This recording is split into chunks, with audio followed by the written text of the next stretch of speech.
Bien-aimés, nous connaissons tous cette parabole, la parabole des ouvriers de la dernière heure.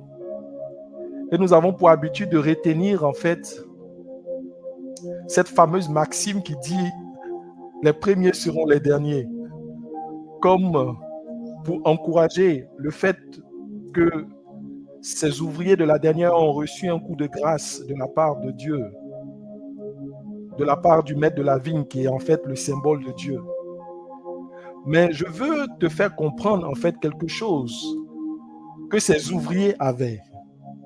Je veux en fait t'emmener à avoir un peu ce caractère de ces ouvriers de la dernière heure. Vous voyez, il y a 12 heures dans la journée. Et la Bible nous dit dans ce récit que dès la première heure, c'est-à-dire à 6 heures, le maître de la vigne est venu et il a embauché certains. Les ouvriers de la dernière heure n'étaient pas dedans. À 9 heures, il est sorti encore, il a embauché d'autres. Ils n'étaient pas dedans. À midi, il est venu, il a embauché certains, ils n'étaient pas dedans. Bien-aimés, ce qui me marque et me frappe chez ces ouvriers de la dernière heure, c'est leur constance, c'est leur abnégation à trouver du travail, c'est leur foi à compter sur jusqu'à la dernière minute pour être embauchés. D'aucuns pourraient dire que, mais ils perdent leur temps. Pourquoi ils ne se sont pas rentrés chez eux? Dès la première heure où ils n'ont pas été parmi ceux qui ont été embauchés, pourquoi est-ce qu'ils ne sont pas rentrés chez eux pour revenir le lendemain? La Bible nous dit que ces ouvriers étaient là. Même quand le groupe de 9 heures a été embauché et qu'eux, ils n'ont pas été embauchés, ils ne se sont pas retournés à la maison.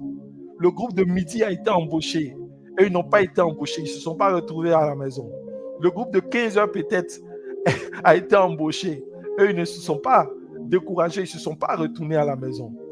Je veux que tu aies ce caractère persistant. Je veux que tu aies ce caractère déterminé quand tu veux obtenir quelque chose. Ces ouvriers avaient quelque chose de particulier. Ils attendaient le Dieu de la dernière heure. Ils attendaient ce coup de grâce de la part du Seigneur. Ils attendaient que quelque chose se manifeste.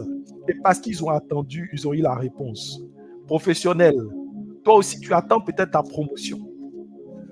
Depuis quelques années, tu attends cette promotion-là qui ne vient pas.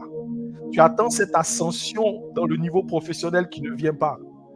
Elle tarde. Toutes les années, tu fais tes programmations, tu fais tes projets et tu te dis que ta situation financière va changer. Mais aujourd'hui, nous sommes au dernier mois de l'année et tu te rends compte que peut-être même que ton compte d'épargne est encore à moins de ce que tu étais, de ce qu'il était lorsque tu rentrais en 2023. Je veux te donner une parole d'espérance, une parole de foi en ce soir. Je veux te dire, attends-toi au Dieu de la dernière heure, comme ces ouvriers de la dernière heure.